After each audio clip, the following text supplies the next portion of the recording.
Do you know what it takes to produce a sports segment for a professional newscast? What about how this process has changed since the pandemic? Hi, I'm Alejandro Diaz, and in this video, I will be talking to Paco Fuentes, who is the sports anchor for Univision 41 San Antonio. He will tell us the steps that he takes to produce a sports segment and how he's had to adapt from the production in the studio to the production from the comfort of his own home. Well, before the pandemic, if you're talking about studio, I mean, you always have to think on different angles. You always have to be ready in case something like COVID happens. But that will be the best way to produce it. But in a real standard regular day, you will produce it in the studio, in the newsroom, and you produce in iNews your different segments. Let's say you just have 3 or 4 VOs that will run on your segment, and you will have everything ready on your prompter. You will write to have it ready in your prompter. Usually, I mean, we use iNews, and that translates directly to your prompter. So in a regular day, that will be just the way you will produce it.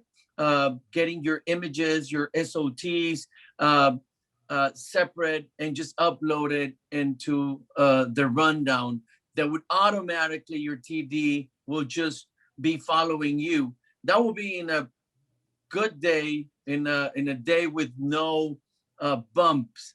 Right. But I've always, kind of be ahead in the ball game, in if in case your prompter goes down. I mean, there's always something that's gonna go down. So COVID COVID came to actually put us aware that things could go wrong. Not only Exactly. Yeah. uh, producing everything, but you have to be ready. Uh, See, I mean, sometimes when your prompter goes down, your audio prompter goes down. I mean, we depend so much in technology. We depend so much, and prompter is not, from yesterday. And Right. those are tools that we've been using for a long time. But it's kind of just a heads up of how do we have to be aware, and how do we have to be ahead, a lot of ahead in the ball game, Right. on in case anything goes wrong. So what I do is usually I print out my because I don't even take my iPad, because what if the iPad fails? It's Right. you have to you have to depend on the old fashioned way. And it's not because we have to go back to the old school, but it's because you need to be ready in case something goes wrong, or in case everything goes wrong. So I have uh, my rundown printed out.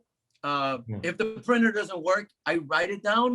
So it's, Right. or at least my bullet points of what my rundown looks like.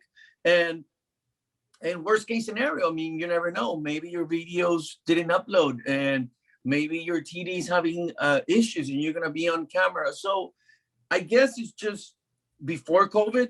That's the way I used to do it. Looking Uh, now at how it has changed, and yeah.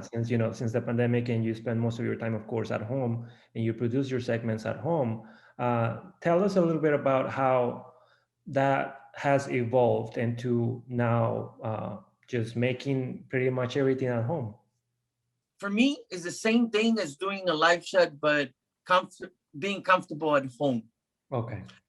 For me, and I have to be very honest and very sincere. Whoever is saying, "Oh, it's become a challenge," yeah, it is a challenge because you're not in the studio where everything is run by somebody else for you. Technically, it's just that I pre-record my segment. Hi, hola, buenas tardes, Okay. and then I start with the rest of the segment, which is most of the time is VO. Sometimes I bridge. Sometimes I just include an SOT, and depends on times. Um, it all depends on that. When it's something relevant, and it's something that like Spurs games, they end at 10. I go live. So it all depends. I mean, the steps are the first one. I mean, start doing my research. Second, I start writing. I create my script, and by nine, like for the 10 o'clock, by 9 o'clock, I already kind of know what's gonna be the rundown looking. What is it gonna look like? by 9:30 that I need to start sending to be safe. Right. So, like if the Spurs are playing and they end at 10, I just leave that till the end, and I know that at the end I'm just gonna add that part. So it's it's kind of like a here and there, and if worst comes to worst, and the Spurs were into overtime, I just go live. Paco, I think that's it. Thank you so much for your time. I know you're a busy guy, especially this week with the storm that we suffer here in Yeah, San Jose. So I appreciate your time and thank you so much. no, thank you very much.